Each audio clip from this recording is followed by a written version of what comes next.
Hi hello ನಮಸ್ಕಾರ ಸ್ನೇಹಿತರೆ, ಟಿವಿಗೆ ನಿಮ್ಮೆಲ್ಲರಿಗೆ ಸ್ವಾಗತ. ಕನ್ನಡ ಕಿರುತೆರೆಯಲ್ಲಿ ಅತಿ ಹೆಚ್ಚು TRPಯನ್ನು ಪಡೆದುಕೊಂಡ ಧಾರಾವಾಹಿ ಎಂದರೆ ಅದು ಅಗ್ನಿಸಾಕ್ಷಿ ಧಾರಾವಾಹಿಯಾಗಿದೆ. ಅದೇ ಟೈಟಲನ್ನು ಇಟ್ಟುಕೊಂಡು ಹೊಸ ಪ್ರೇಮ ಕಥೆಯನ್ನು ಪ್ರಸಾರ ಮಾಡುತ್ತಿರುವ ಕಲರ್ಸ್ ಕನ್ನಡ ವಾಹಿನಿಯು ಇದೀಗ ಅಗ್ನಿಸಾಕ್ಷಿ ಧಾರಾವಾಹಿಯ ಪ್ರೊಮೋವನ್ನು ರಿಲೀಸ್ ಮಾಡಿದೆ.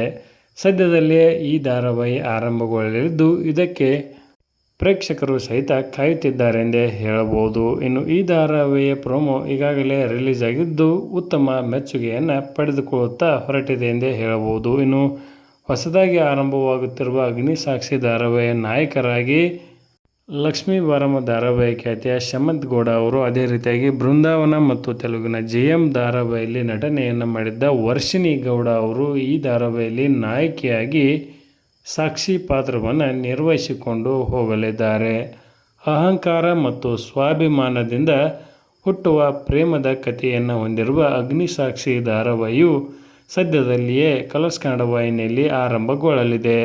ಇನ್ನು ಈ ಧಾರಾವಾಹಿಯ ಪ್ರೊಮೋ ನೋಡಿದ ಕೆಲವೊಂದಿಷ್ಟು ಪ್ರೇಕ್ಷಕರು ಈ ಧಾರಾವಾಹಿಯಲ್ಲಿ ಹೊಸದೇನಿಲ್ಲ ಎಂಬುದನ್ನು ಸಹಿತ ಹೇಳುತ್ತಿದ್ದಾರೆ. ಹೀಗಾಗಿ ಈ ಧಾರಾವಾಹಿ ಆರಂಭಗೊಂಡ ನಂತರ ಯಾವ ರೀತಿಯಾಗಿ ಜನಮೆಚ್ಚುಗೆಯನ್ನು ಪಡೆದುಕೊಳ್ಳುತ್ತಲಿದೆ ಎಂಬುದನ್ನು ಕಾದು ನೋಡಬೇಕಾಗಿದೆ. ಈ ಧಾರಾವಾಹಿ ಬಗ್ಗೆ ನಿಮ್ಮ ಅನಿಸಿಕೆಯನ್ನು ತಪ್ಪದೇ ಕಮೆಂಟ್ ಬಾಕ್ಸಲ್ಲಿ ತಿಳಿಸಿ. ಧನ್ಯವಾದಗಳು. ನಮಸ್ಕಾರ.